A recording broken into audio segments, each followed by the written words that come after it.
Most security cameras are designed to be pointed in one specific direction, but a 360-degree fisheye camera can do the job of several cameras all by itself.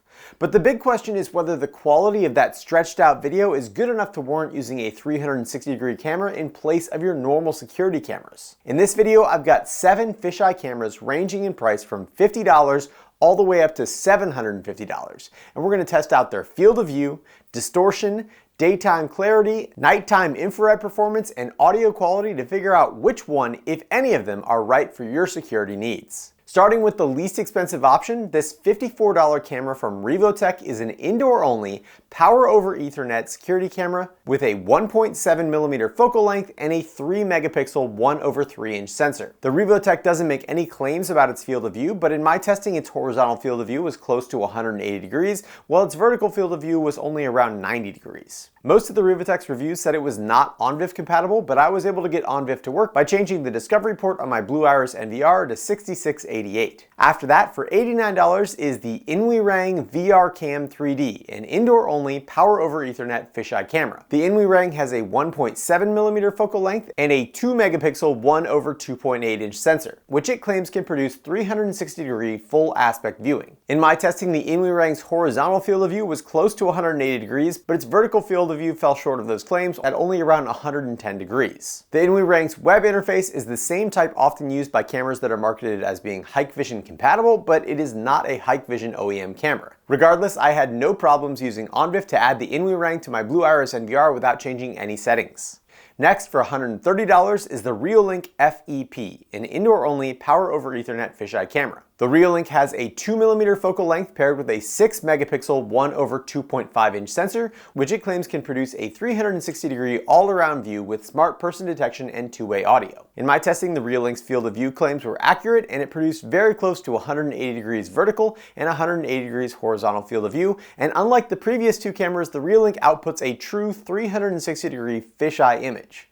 The Reolink comes with ONVIF discovery disabled by default, but I was able to easily turn it on using the web interface and then add it to my Blue Iris NVR using ONVIF without any issues. After that, for $175 is the Loryta IPC EW5541, which is a Dahua OEM sold by Empire Tech. The Loryta is an indoor-only, power over Ethernet fisheye camera with a 1.4mm focal length and a 5-megapixel 1/2.7" sensor. The Loryta also claims to have 180 degrees vertical and horizontal field of view, and in my testing it met those claims, and like the Reolink, it does output a true 360-degree fisheye image. The Loryta works perfectly with ONVIF discovery, but it doesn't come with DHCP enabled by default, so if you're plugging into anything except for a Dahua NVR, you'll need to have a little bit of network knowledge or be able to follow an online tutorial to get its IP assignment changed from static into DHCP. Next, for $240 is the first outdoor rated 360 camera we'll be testing, the Vikylin DT955. The Vikylin is a Hikvision OEM, and it is functionally identical to the DS2CD 2955 FWD,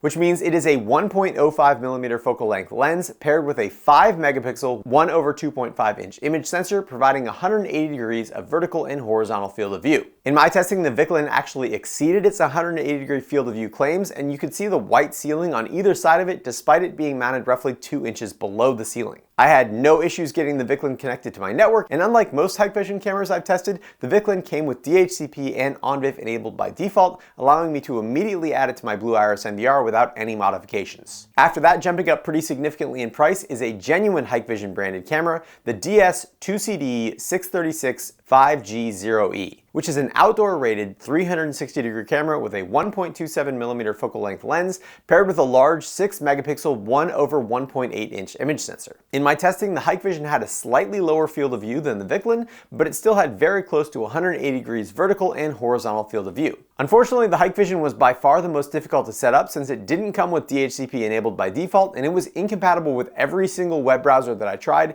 including Microsoft Edge in Internet Explorer compatibility mode. You can enable DHCP using Hikvision's SADP tool, but to change any settings other than that, you'll either need a Hikvision branded NVR or a purpose-built security camera tester.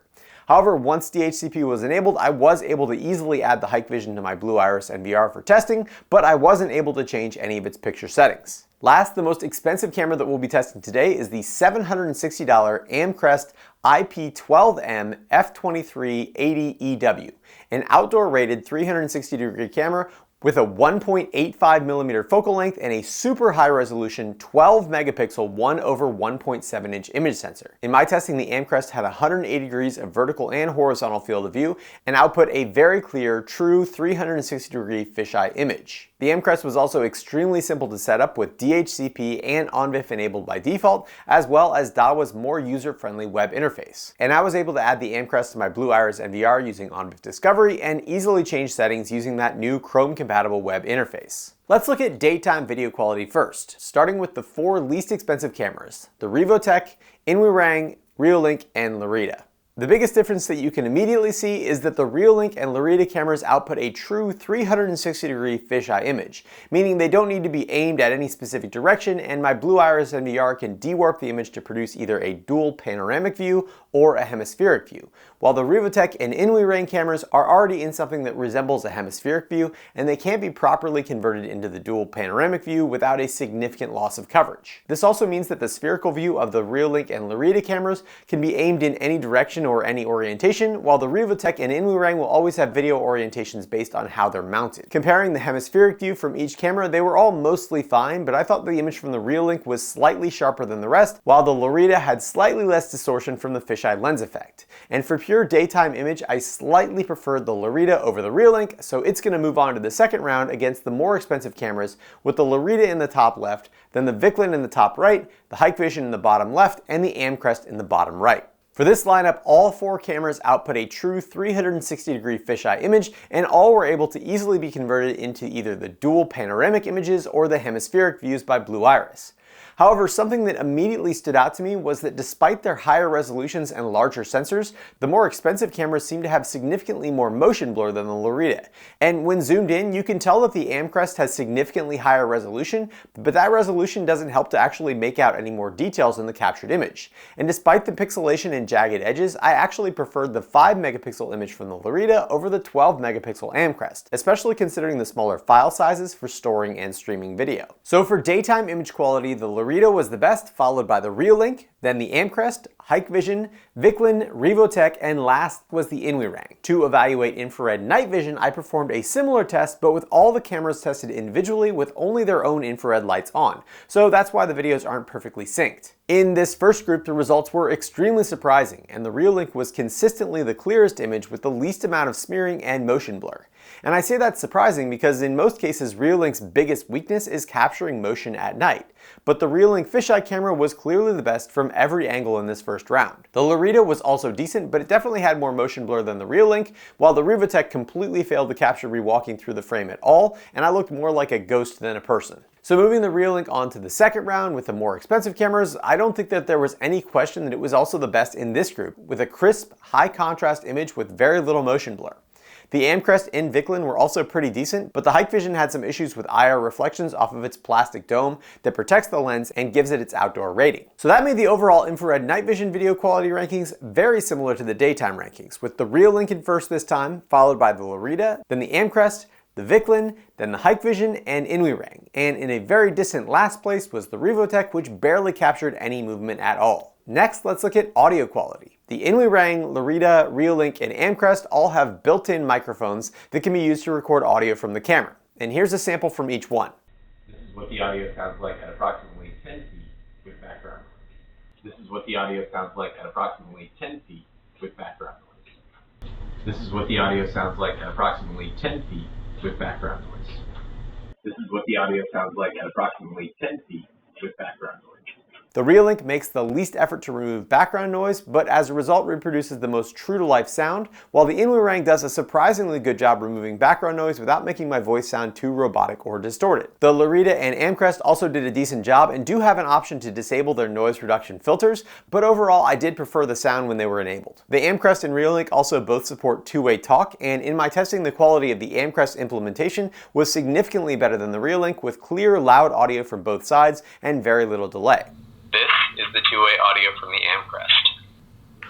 This is the two-way audio from the Reolink.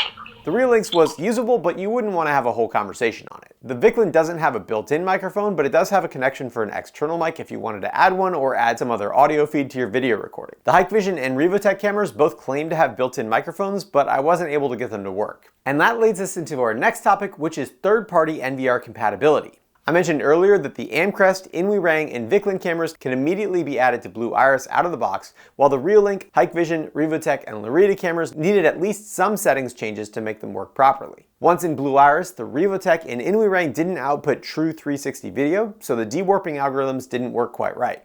However, at least in Blue Iris, there's no option to dewarp the live stream. So if live monitoring is your #1 concern, then the non-360 fisheye format might actually be preferred, and if that's the case, the NVR is a far better choice than the Revolink. The other incompatibility that I found was that the Reolink FEP's video feed would accumulate approximately 10 seconds of video delay per 24 hours, which was fixed by selecting Restart Camera in Blue Iris, but none of the other cameras had that issue. Because of this accumulating delay, I wouldn't recommend the Reolink FEP for use with Blue Iris, and instead the Loryta would be my top pick for an indoor-only rated camera with a good mix of daytime and nighttime video quality, sound quality, ease of use, and compatibility. And I was surprised at how well Blue Iris's person detection and even facial recognition worked on these cameras, despite the warped fisheye video feed. For an outdoor rated camera, the 12 megapixel Amcrest performed the best, but its $760 price tag seems pretty steep compared to the $240 Vikylin, even though the Vikylin appears to be much less rugged, so I would definitely recommend installing it under a eave if you're going to use it outside. However, if you're not planning on using Blue Iris and you want to use your 360 camera as a standalone with its phone app, then the Reolink is by far the best option. Not only is the Reolink app extremely user-friendly compared to the other manufacturer apps, but it's got a ton of options for dewarping both live view and recorded footage, including the dual panoramic view and hemispheric view that Blue Iris offers, as well as a quad view that lets you individually focus on 4 separate points of interest within that 360-degree video. As for standalone recording and playback, Reolink's built-in person detection works very well and is a huge step up from the contrast-based motion detection you'll find in other cameras, and the Reolink app makes it extremely easy to find those person detection clips stored on the SD card. Reolink also makes a Wi-Fi version of this 360-degree fisheye camera called the FEW that may be even more ideal for this kind of camera, since it's important to install them as close to the center of the room as possible, and being wireless gives you a little bit more flexibility in placement. Normally when I'm reviewing cameras, I do a lot more testing with things like color night vision, fast motion blur, and identification ability from different distances. However, I don't think that those tests are very useful for these cameras because it's important to understand that these 360-degree security cameras aren't intended to fill the same role as a normal bullet or turret style camera. By packing 360 degrees of field of view into the same resolution as a standard camera, each pixel has to represent significantly more physical area. And even though the dewarping software is pretty powerful, you shouldn't expect a 360-degree camera to be good for identifying people you don't already know. And because of that, these cameras are most useful for providing a general overview for an entire room where you can more or less keep track of people's comings and goings rather than identifying people you've never seen before. Also, the majority of these cameras are designed for indoor use only, and whenever you're considering installing a camera inside of your house, privacy should always be a concern. One of the reasons that I use Blue Iris for my security cameras is that it allows me to block my cameras from the internet using my network firewall, which significantly reduces any concerns that I might have about my camera feeds being viewed without my knowledge. Reolink cameras used with the Reolink phone app and Reolink PC app can also be blocked from the internet and still function on their local network, which is another great reason to consider them for this purpose. But if you lack the networking equipment and skill set to keep your camera feeds private, I would encourage you to strongly consider how an indoor camera may impact your privacy before deciding to install one. As always, there are no sponsored reviews on this channel, but I do have links down in the description for all the cameras in this video. And as always, I appreciate it if you use those links, since as an Amazon affiliate, I do earn a small commission on the sale at no cost to you. Thank you so much to my awesome patrons over at Patreon for your continued support of my channel, and if you're interested in supporting my channel, please check out the links down in the description. If you enjoyed this video, don't forget to hit that thumbs up button and consider subscribing, and as always, thanks for watching The Hookup.